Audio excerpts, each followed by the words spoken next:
All right, today we're out at the real gun bench.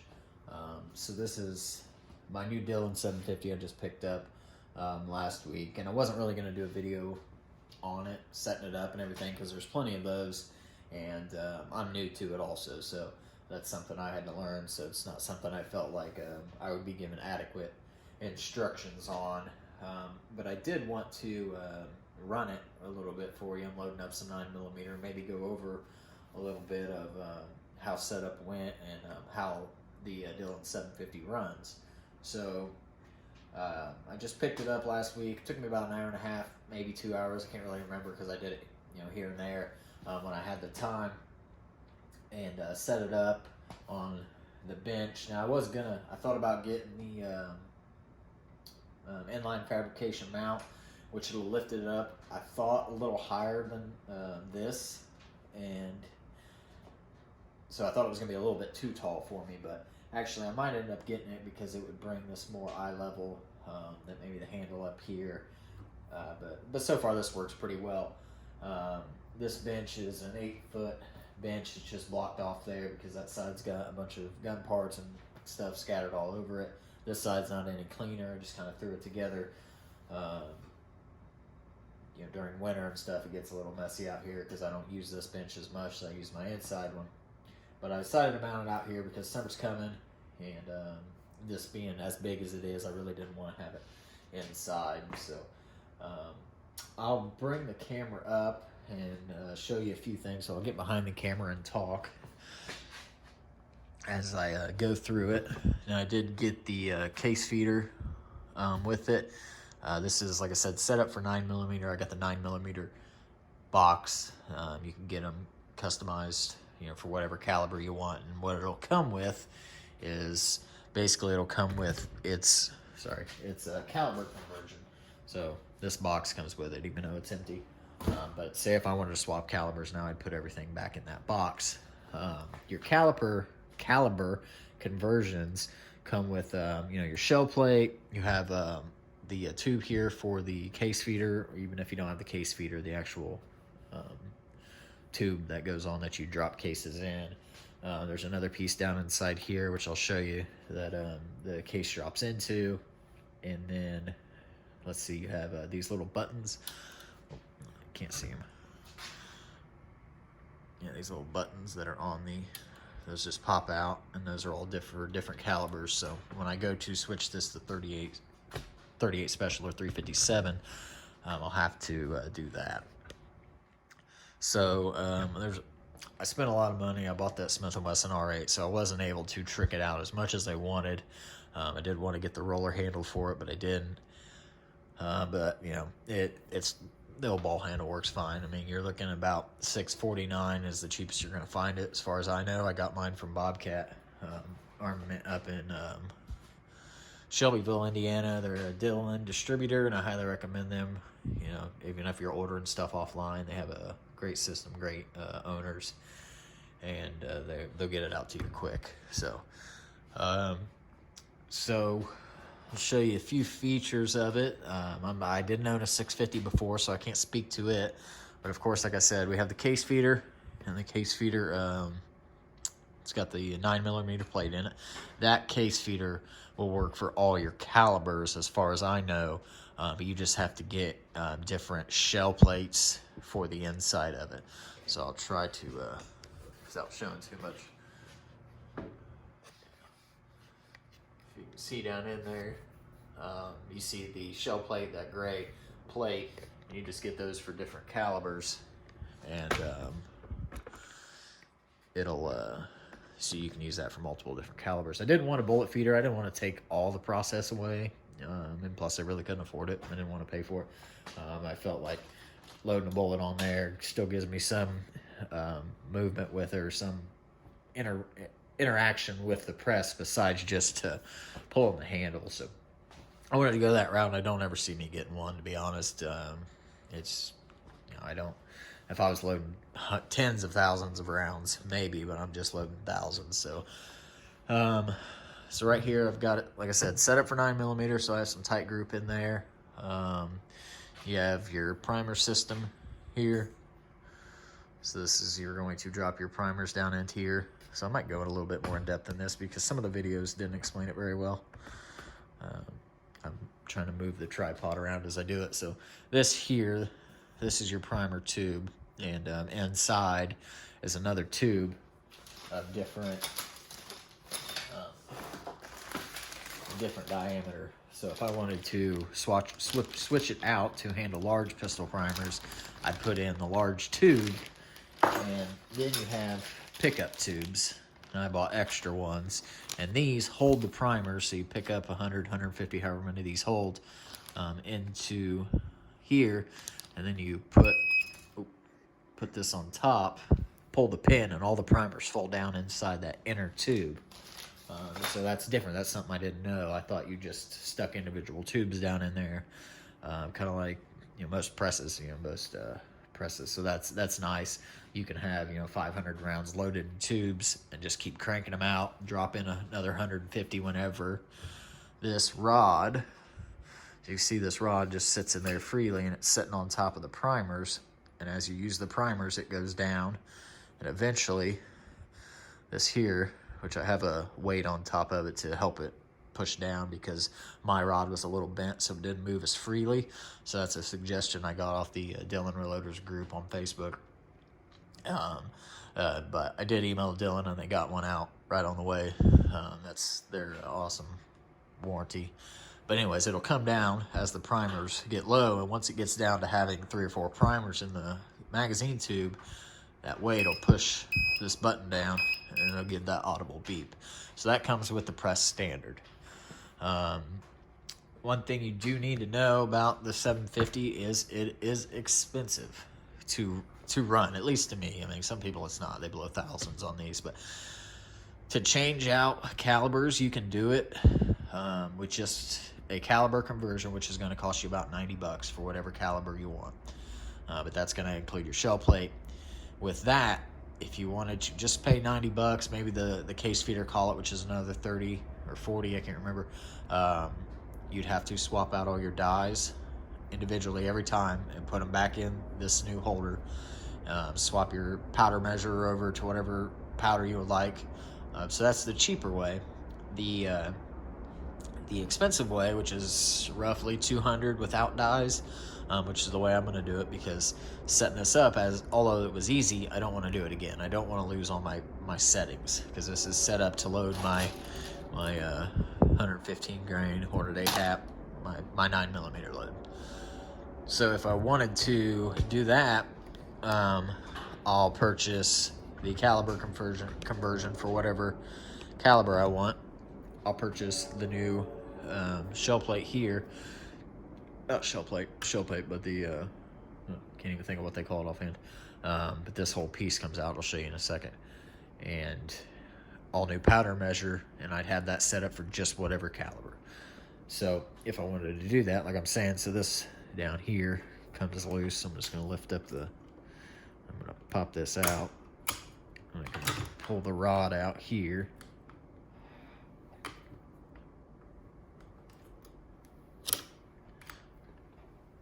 And then there's these 2 pins sitting on top, one in front, one in the back. And now I can just pull out this whole thing. So all my dies, my powder measure, and everything come with it. So now let's say I wanted to swap over and put 357 in, and I have one of these set up for it already. Just slide that bad boy in.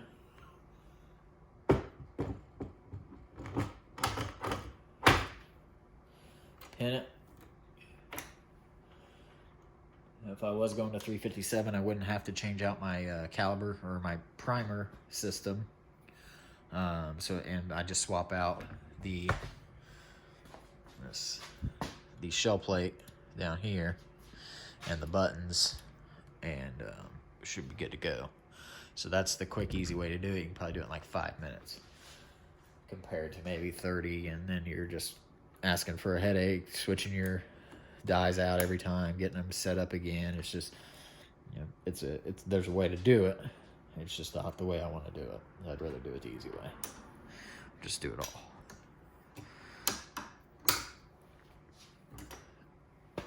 All right. Let's see. So that is how the press comes in the box. I didn't buy anything extra besides the case feeder for it and some primer pickup tubes. So what you see is what you get. So let's go ahead and turn it on and start loading. So it's been a day or so since I loaded any, so hopefully everything runs fine. I'll try to put this in an area where you'll be able to see hopefully the whole process. Now I'm going to turn the case feeder on here. Just got a switch up here. And you're going to see it's going to rotate. And now the cases are going to drop down the tube.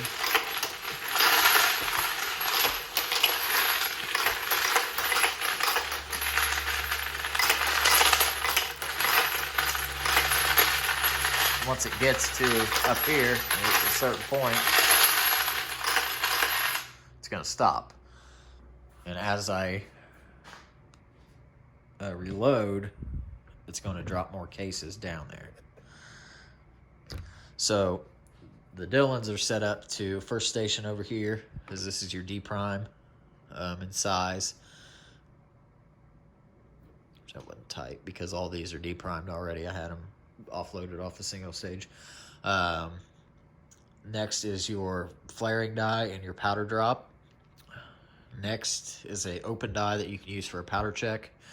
Fourth station here is for your bullet seat, and then back here's your crimp.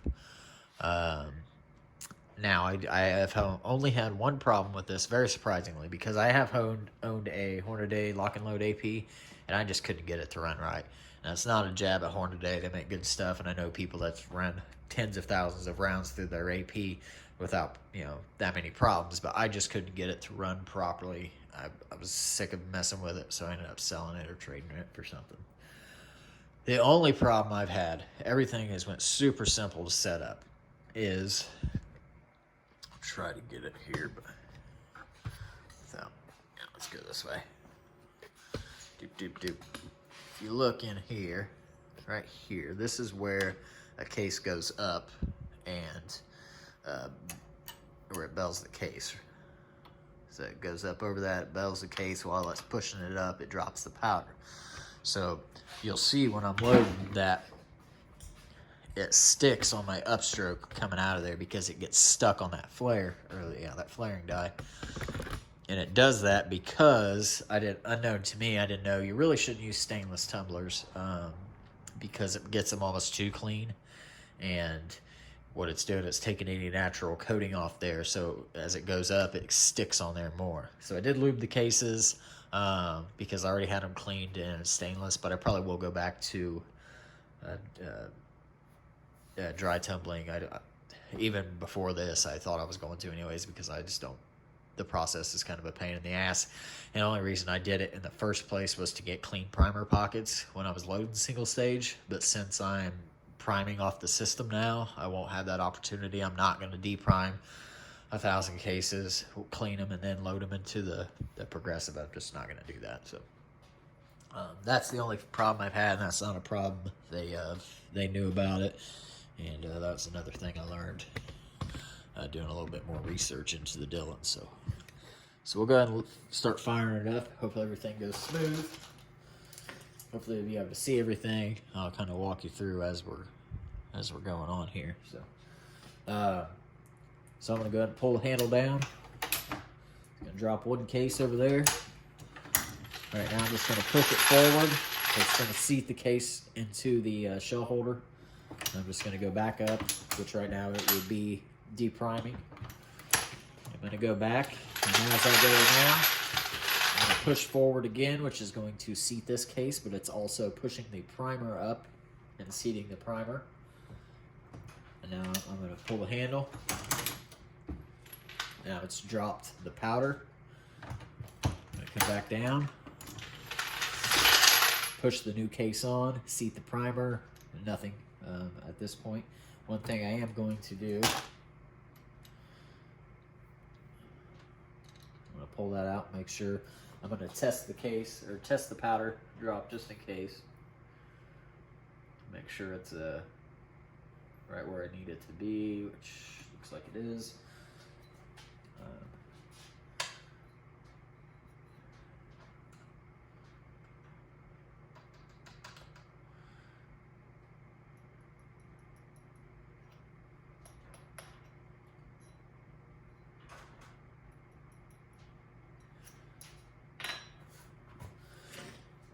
get all of it. It was a little over about 4.4, and I usually do 4.2, so tiny little bit of spillages. You shouldn't really do that. I should have just swapped the case, but oh well. Kind of know what I can get away with and what I can't. All right, so I've seated that primer already. It's time to stroke again. It's not going to do anything here, but now it's depriming, flaring, and dropping a powder into the second case again. I'm going to go over here, push my handle down.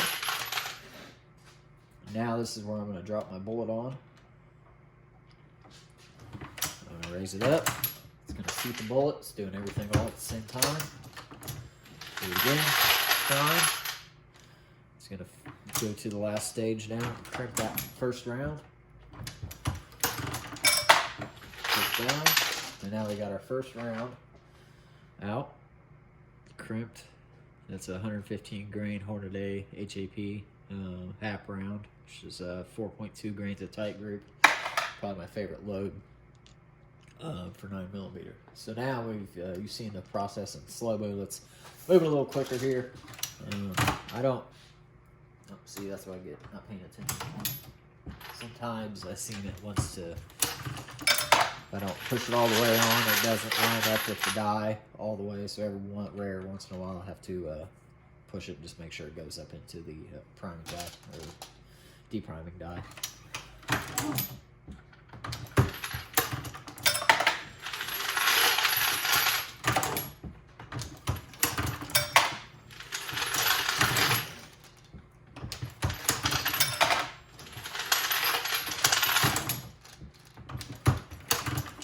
That little bit of stick that it has on the downstroke is where it's catching because of the flaring die. There is ways to get around it when you're using wet tumbling. There's some tricks people use, but I don't like the whole finishing and drying process of wet tumbling, even though it does produce beautiful brass. I'm going to check and make sure because something didn't feel right there. Yeah, see, it didn't feel like that primer seated right. So over here I can just pull it off.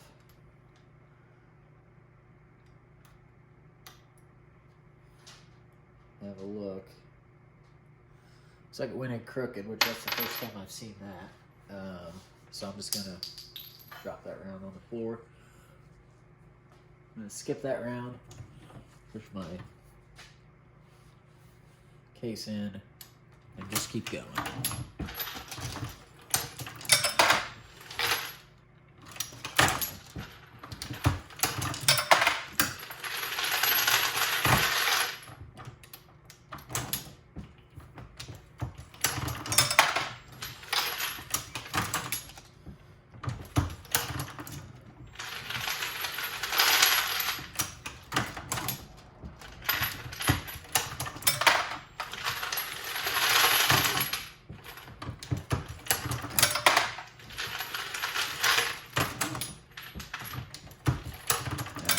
When it's in the third station here, I visually eyeball it. I've been loading this load for years, so I have a good rough idea of where it should be in the case to know that it's pretty much where it needs to be.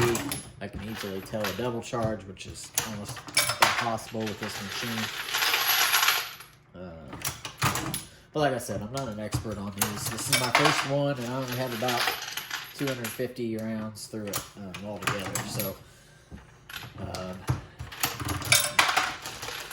not going to say maybe I don't have everything perfect to do. That's why the case doesn't seat right all the way. But so far, it's running well for me. I mean, I decided to buy this because I was, I maybe get an hour a day, maybe if I'm lucky, to do stuff gun-wise to myself, and I was sick of yielding 50 rounds, if that, in an hour, and that's after I've already processed it. And as much as I want to shoot this year, let's see, went a little too fast. Got to yield more results than 50 rounds an hour. So definitely decided to go with the 750. I'm super happy I did. Great press, great warranty. It just can't be beat. I've had the lock and load. You know, I couldn't get it to run right. And the fact of is, I put this together in an hour and a half. It didn't have to tweak anything, and it's running probably almost 100%. Besides, you know, a few little quirks here and there that I'm sure can be ironed out. But it's nothing that's preventing me from loading, and I love it. So. If I know that I'm going to finish soon, I'll shut the case feeder off and just let the tube go and finish those out in the tube. So right here, that's probably what I'll do. So I'm just going to shut off the case feeder and I'll finish up those rounds. So yeah, that's just the Dillon 750. If you have any questions, feel free to ask. I might not know the answer. I don't know everything about these, so I'm not an expert on them. But that is the loading process for 9mm on the Dillon 750. I was going to do a thing. I was going to talk a little bit more about other stuff, some gun stuff that I saw going on, because I wanted to kind of make a podcast kind of thing. But, you know, I know people won't really listen to it. But looks like CZ is going to be dropping a new micro P10, which I saw this morning, which looks pretty cool. But I was really hoping that when they talked about it yesterday or the day before, that it was going to be in a, you know, a 10-11 round gun to compete with the 365 and the Hellcat, I guess. But it's not. It's a 7-round gun, single stack, super small, like a 43. So it'll be on the way from CZ. I got the Smith & Wesson R8 with a Seymour Railway 4MOA on it. Might do a video on that because they're, I guess, end frames are a little bit different, but the next biggest thing I can really see myself doing is when Overwatch Precision drops their M&P 2.0 trigger on April 2nd. I'm going to pick that up as soon as I can. I'll order it that day if I can and get it in hopefully the next day and do an installation video and a overall review video on it. So can't get them early. I don't have those special privileges. So yeah, I hope you all enjoyed the video. If you have any questions, like I said, feel free to ask. I'll do my best to answer it. I definitely recommend the press, even though I've only got so many rounds through it. You know, they wouldn't have the reputation they have if they produced junk. You know, everybody loves the blue, and I can definitely see why now. I'm super excited that I bought this, and I can't wait to get some rounds loaded. The only downfall, like I said, is with the price for everything. Everything is kind of expensive, but you pay for quality. You don't have to worry about it. With that warranty, it's really hard to beat. So see you next time on the Gun Binge. Hope you all enjoyed. Have a good day.